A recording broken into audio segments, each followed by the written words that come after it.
YCP వాళ్ళు చేసే దుష్ప్రచారం వెనక పల్లెటూరులో ఒక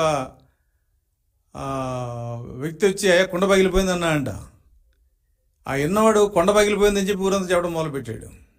కొండ పగలటం ఏంటరా అని ఎన్నోడికి లేదు, చెప్పినోడికి లేదు. అలా ఇవాళ వీళ్ళు ఏం చెప్తున్నారు? అసలు తెలుగుదేశం అడిగింది ఏంటి? సంతకం పెట్టి స్టాంపు లేకపోయినా సీల్ లేకపోయినా బ్యాలెట్ పేపర్ని వ్యాలిడ్ చేయండి, బ్యాలెట్ పేపర్ వెనకాల ఆర్ఓ ఫాస్మెల్ లేకపోయినా వ్యాలిడ్ చేయండి అని చెప్పి అడిగాం. అంతేగాని సంతకం లేకపోతే బ్యాలెట్ పేపర్ని వ్యాలిడ్ చేయండి అని చెప్పి మేము ఎక్కడ అడగల. కానీ వాళ్ళు చేసే ప్రచారం, దుష్ప్రచారం ఏంటంటే తెలుగుదేశం వాళ్ళు సంతకం లేకపోయినా కూడా బ్యాలెట్ని వ్యాలిడ్ చేయండి అని చెప్పి అడుగుతున్నారు. దాన్ని మేము అపోజ్ చేసామని చెప్తున్నారు. ఒకవేళ అదే నిజం అయితే కేసు ఎందుకు వీళ్ళు వెనక తగ్గారు? ఆంధ్రప్రదేశ్ సీఈఓ ఇచ్చిన మెమోని ఛాలెంజ్ చేస్తూ కేసు వేసి మళ్ళీ హైకోర్టుకి ఇది కాదు, మేము కేంద్ర ఎన్నికల కమిషన్ ఇచ్చిన మెమో ఛాలెంజ్ చేస్తూ ఉన్నారు. అంటే కేంద్ర ఎన్నికల కమిషన్ ఇచ్చిన మెమో, ఆంధ్రప్రదేశ్ సీఈఓ ఇచ్చిన మెమో ఒకటే. అటెస్టేషన్ అధికారి సంతకం పెట్టి సీల్ లేకపోయినా లేదు, స్టాంప్ లేకపోయినా ఆ బ్యాలెట్ని వ్యాలిడ్గా చేయమని చెప్పి కేంద్ర ఎన్నికల కమిషన్ స్పష్టంగా చెప్పింది. దాన్నే సీఈఓ ఆంధ్రప్రదేశ్ కూడా స్పష్టంగా చెప్పాడు. ఆయన కేవలం ఈ సంతకం వివరాలని రాష్ట్రంలో ఉన్న అందరు ఆర్ఓలకి షేర్ చేయండి అన్న ఒక పేరాని నేను విత్డ్రా చేసుకుంటున్నానని చెప్పడం జరిగింది. దాన్ని వేరే రకంగా దుష్ప్రచారం చేయటం వైసీపీకి మంచిది కాదు. ఖచ్చితంగా ఈ అప్పీల్లో వైసీపీ ఓడిపోవడం ఖాయం. ఇంకా వైసీపీ యొక్క ఆలోచన అంటే పోస్టల్ బ్యాలెట్స్ 4,97,000 ఉన్నాయి. 4,97,000 ఇలా స్టాంపు లేకుండానో సీల్ లేకుండానో బ్యాలెట్ వెనకాల సంతకం లేకుండా ఎన్ని ఉంటాయి?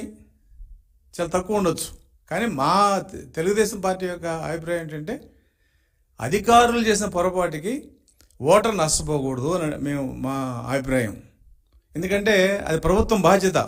బ్యాలెట్ పేపర్ వెనకాల ఫాస్మెల్ వేయటం కానీ, అటెస్టేషన్ ఆఫీసర్ సంతకం పెట్టి స్టాంప్ వేసి వేయటం కానీ ప్రభుత్వం బాధ్యత అది. సో ప్రభుత్వం పెట్టిన అధికారి చేసిన పొరపాట్ల వలన ఓటర్ నష్టపోకూడదు అనే అంశంతోనే మేము ఎలక్షన్ కమిషన్ పదే కలవడం జరిగింది. ఇంకొక విషయం ఏంటంటే గత సంవత్సరం 2,68,000 పోస్టల్ బ్యాలెట్స్ ఉంటే దాదాపు 56,000 ఇన్వాలిడ్ అయినాయి వివిధ కారణాల వలన. కాబట్టి ఇన్వాలిడ్ అనేది ప్రజాస్వామ్యంలో అది మంచి పద్ధతి కాదు. దట్లో ఉద్యోగస్తులు వేసిన ఓట్లు ఇన్వాలిడ్ అవ్వడం అనేది మంచి సాంప్రదాయం కాదు. కాబట్టి ఇటువంటి చిన్న పొరపాట్లను కూడా కన్సిడర్ చేయమని చెప్పి మేము అడిగాం. అది కేంద్ర ఎన్నికల కమిషనర్, రాష్ట్ర ఎన్నికల కమిషనర్ ఒప్పుకోవడం జరిగింది. మరి ఇంత జరిగిన తర్వాత ఎందుకు వైసీపీ గోల్ చేస్తుందో మాకు అర్థం కావట్లా. మాకున్న సమాచారం ప్రకారం ఏంటంటే కొన్ని నియోజకవర్గాల్లో వీళ్ళ తొత్తులైన అధికారులను దగ్గర పెట్టుకుని స్టాంపులు తీసేయటం, సీల్ తీసేయటం, వెనకాల ఫాస్మెల్ లేకుండా చేయటం అనేది కావాలని చేసే సమాచారం మా దగ్గర ఉంది. అంటే అటువంటివన్నీ రిజెక్ట్ అవుతే ఆ నియోజకవర్గంలో వాళ్ళ క్యాండిడేట్ని గెలిపించిన అవకాశం ఉందనే ఒక దురుద్దేశంతోనే వాళ్ళు దీని మీద ఇంత రచ్చ చేస్తున్నారనేది వాళ్ళు స్పష్టంగా మాకు అర్థమైంది. వాళ్ళు ఏం రచ్చ చేసినా, ఎటువంటి ప్రయత్నాలు చేసినా కేంద్ర ఎన్నికల కమిషన్ ఇచ్చిన గైడ్ లైన్స్ ప్రకారం పోస్టల్ బ్యాలెట్లు ఖచ్చితంగా ఏ చిన్న పొరపాట్లు ఉన్నా కూడా వాటిని వ్యాలిడ్ చేయడం జరుగుతుంది. వీళ్ళు హైకోర్టు కాదు సుప్రీంకోర్టుకి వెళ్తారు. ఎందుకంటే వీళ్ళ కోర్టుకి వెళ్ళడం వాళ్ళ కొత్త ఏం కాదు. కోర్టు ఇచ్చిన ఆర్డర్ని అయితే వీళ్ళు ఫాలో గారు. కానీ కోర్టుకి వెళ్ళడం అయితే వీళ్ళకి, ఎందుకంటే ప్రభుత్వం ఖర్చు ఇదంతా మేము పార్టీ తరఫున కానీ లేకపోతే ఇంకో తరఫున కానీ పెడితే ప్రైవేట్ వ్యక్తులు ఖర్చు పెట్టుకోవాలి. కానీ ప్రభుత్వం తరఫున వెళ్తే ప్రభుత్వం పెట్టుకుంటుంది. వాళ్ళకి వచ్చే నష్టం కూడా ఏం లేదు. కానీ అల్లరి చేయటం, లేని విషయాన్ని ఉందని చెప్పి అల్లరి చేసే విధానంలో వైసీపీ చాలా దుర్మార్గంగా ఉంది. వీళ్ళకి నిజాయితీ ఉంటే కేంద్ర ఎన్నికల కమిషన్ ఇచ్చిన దాన్ని ఆమోదించాలి. రాష్ట్ర ఎన్నికల కమిషన్ ఇచ్చిందే తప్పితే ఖచ్చితంగా హైకోర్టు రిట్ని అలౌ చేస్తూ ఏదో ఒక ఆర్డర్ ఇచ్చేది. కానీ వీళ్ళే హైకోర్టులో స్పష్టంగా మేము రాష్ట్ర ఎన్నికల కమిషనర్ ఇచ్చిన దాన్ని మేము ఇంకా దాన్ని పర్సూ చేయము, కేంద్ర ఎన్నికల కమిషన్ ఇచ్చిన దాని మీద మేము అప్పీల్ చేస్తూ ఉన్నారు. అంటే ఏంటి? రాష్ట్ర ఎన్నికల కమిషన్ ఇచ్చింది చట్టబద్ధమే అనేది అక్కడ కోర్టులో వాళ్ళు చెప్పడం జరిగింది స్పష్టంగా. కాబట్టి కేంద్ర ఎన్నికల కమిషన్ ఇచ్చిన ఆదేశాలని వాళ్ళు ఛాలెంజ్ చేస్తూ ఉంటున్నారు.